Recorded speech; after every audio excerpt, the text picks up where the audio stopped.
What's up, everybody? Tim Anderson here, aka Renfill, sometimes known as the Bearded Dwarven Princess in all of her glory, back again for another Rings of Power rant.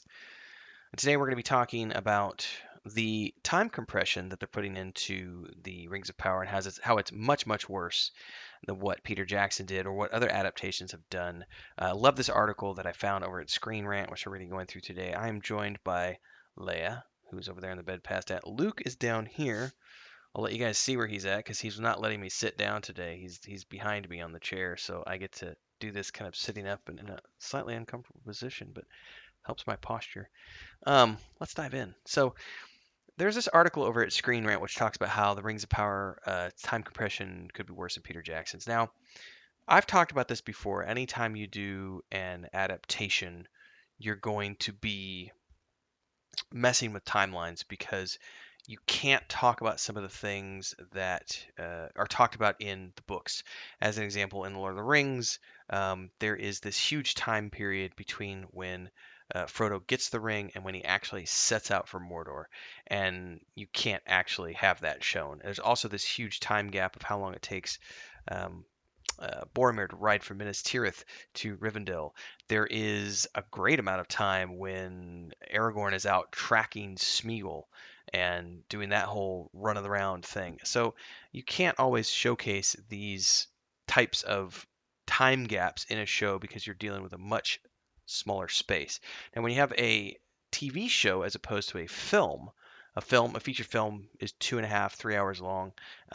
But in a show, you get much more runway, and in some cases, you have more opportunities to showcase the passing of time. But in the case of Rings of Power, they're trying to take the Second Age and basically compile that down to a 200-year window of time. Instead of having a huge window, and technically they do because they said they want to do 5 seasons of this, but the showrunners have specifically said that they didn't want to have a cast of characters that were continually dying off each season because that would lead to the viewer feeling disconnected. What's up, Leia? Which is not necessarily true because we have a whole cast of characters who are elvish, like Galadriel and Elrond and so on and so forth, and they live forever, and so therefore they can be throughout all the seasons. But they obviously want their humans and their proto Hobbit characters to be able to be in the mix as well. So let's just dive into this article here. Um, it says Amazon's The Rings of Power draws largely upon tales from the Silmarillion, which I cry a little bit of BS to this in the sense that technically they don't have the rights to the Silmarillion, but they are pulling from tales that are in the Lord of the Rings books and the appendices, which are fleshed out in greater detail in the Silmarillion. So in that sense, that is true. Um, Many people have long considered these things impossible to adapt in live action. In fact, Christopher Tolkien was famously and notoriously against Peter Jackson's adaptations because he felt, much like his father, that it would be impossible to adapt The Lord of the Rings into a feature film. Although Tolkien did, of course, sell the rights before his death, but he was also going through various adaptations over the years with um, various radio dramas and continually coming up against rewrite issues and feeling that things were impossible to get on screen. Most important thing here is that the Second Age alone surpasses 3,000 years. And as showrunners J.D. Payne and Patrick McGavick explained, their show condenses Tolkien's Second Age into a single period of time, which is why, and this is one of the things that drives me nuts, Isildur is already alive before Sauron's return to Middle-earth, even though in the books he should have been born over 1,500 years after the Dark Lord made his comeback. They talk about here Frodo gets the ring on Bilbo's birthday, then keeps it in the Shire for another 17 years before Gandalf finally realizes that it's best to start doing something about it. By the way, I cover that time gap and other things in my Mondays in Middle Earth show. So if you want to tune into that, those episodes go live every Monday at 11 a.m. Central as I read through The Hobbit, The Lord of the Rings, and The Silmarillion, leading up to and through The Rings of Power, so we can better criticize and critique the things that are happening in the show against the things that actually happen in the book the way they were written. So don't forget to subscribe, like, follow, hit the bell icon, all those good things here on this channel, as well as tune into those episodes so that you can continue to get your Tolkien fix through my episodes here. If you want to support the channel, it's a great time to do my call to action and say, drop a super thanks below. There's a button down there that you can click, which allows you to do $2, $5, buy me a cup of coffee, buy me a Ferrari, your choice. You can also join as a member of the Adventurers Guild down there. It's $2.99 a month. We do a lot of cool stuff for our members here on YouTube. And I have been supported as a full-time content creator for the past few months by everybody here tuning in to live streams and doing super chats and stickers and things of that nature here on the channel. And also by joining over at our Patreon page, patreon.com/Wandering Hermits. More information on that down in the links below. But let's get back to the video in question. Um, this says here, this is an example of the Lord of the Rings movie that changed, that succeeded.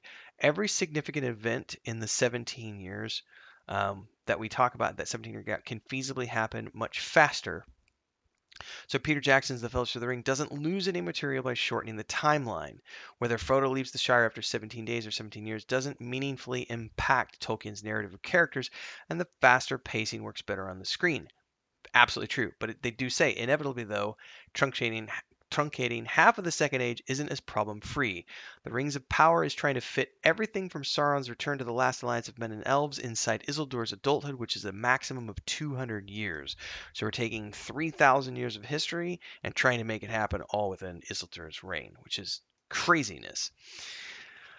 There are a lot of great deeds that happened during this period, such as the creation of the rings, the war against Sauron, the founding of numerous major locations, the rise and fall of Numenor, and it says here that even if the Rings of Power can somehow narrow down such a vast history into a single point, doing so will make Tolkien's mythology feel considerably smaller in scope. And that, ladies and gentlemen, is the crux of my issue with the time compression.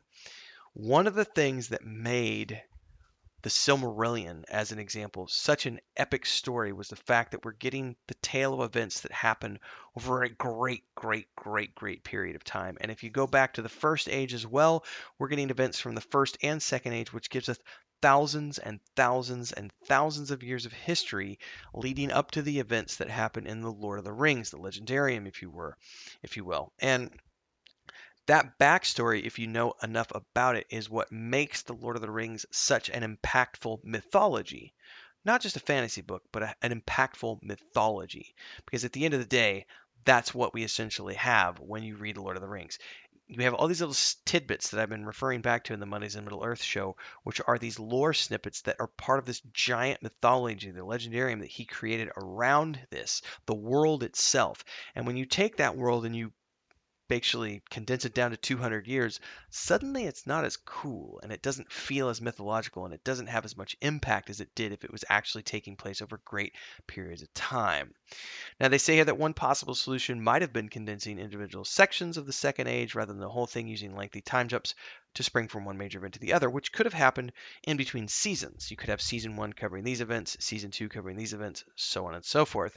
But they say here it's unrealistic to honor Tolkien's timeline by having Anatar's manipulation of the elves last 100 in-universe years, or for another century to pass between Sauron's purging of the One Ring and the outbreak of war. That would be hard for the viewer to watch. But if we see the Rings of Power, say season 3 ending with Sauron losing the war between Sauron and the elves, season 4 could become 1500 years later with Sauron resurfacing and getting captured by the Numenorians as per the Silmarillion. So they talk about how that adaptation, if it was done properly, could work. But they also mention that because Isildur and Elendil are present from season 1, this can't happen. Thousand-year time jumps are not conducive to the health of human characters, and according to both Payne and McKay, as previously mentioned in the Vanity Fair piece, their decision was taken to avoid waiting until season 4 to introduce the Rings of Power's major Numenorians. But as they mentioned here, whether their early interest is worth sacrificing the timeline's integrity remains to be seen. And that, at the end of the day, is one of the biggest issues with trying to adapt a work that covers thousands and thousands of years. I'm not letting Amazon off the hook for this. I'm saying that it is going to be difficult to do any sort of mythology-based project because of the timelines, and you're going to have major characters coming in and out that are human and that will die off in between episodes. And that can be hard if you're trying to get a show that you want to last 5 years. You need people tuning in and being engrossed and engaged to, and you know, you take on a journey with those characters, and if those characters are dying off every season, that's really hard to do. And remember, at the end of the day, they're trying to create a spectacle, as they have said, worthy of Tolkien's name, something that will become their grand epic saga and create a Games of Thrones type material for them. And that's why they are doing this, because they're trying to exploit that IP in a way that's going to maximize profits. Now, I am not a fan of the way they're condensing these timelines. I like some of the ideas presented in the Screen Rant article about how they could have potentially broken things down into the 5 different seasons. I'd love to hear your thoughts below, so drop them down there. Let's have a great commentary and discussion, everybody. Until next time, see you down below in the comments.